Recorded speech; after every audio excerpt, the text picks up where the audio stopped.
السلام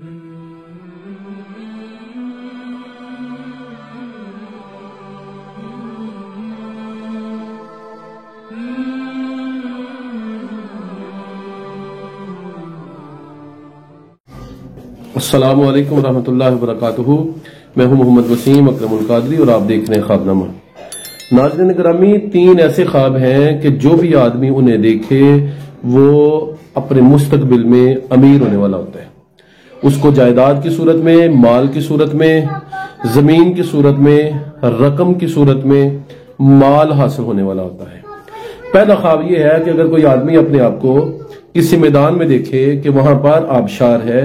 اور پانی جو ہے وہ آبشار سے نیچے گر رہا ہے، یہ اس میں نہا رہا ہے یا وضو کر رہا ہے یا اس آبشار کے پانی کو پی رہا ہے،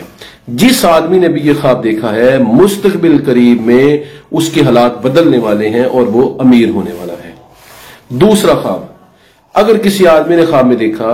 کہ وہ ایک باغ کے اندر ہے جہاں پھول جو ہیں وہ کھلے ہوئے ہیں، پودے جو ہیں وہ لہلہا رہے ہیں، سبزہ اسے نظر آتا ہے، جنت نما منظر اسے نظر آتا ہے اور وہ انتہائی خوش و خرم ہے، اس باغ کی سیر کرتا ہے، پھول توڑتا ہے، پھل توڑتا ہے، پھول جو ہے وہ سونگھتا ہے، پھل کھاتا ہے اور وہاں پر چہل قدمی کرتا ہے۔ تو یہ بھی وہ خواب ہے کہ جس آدمی نے اسے دیکھ لیا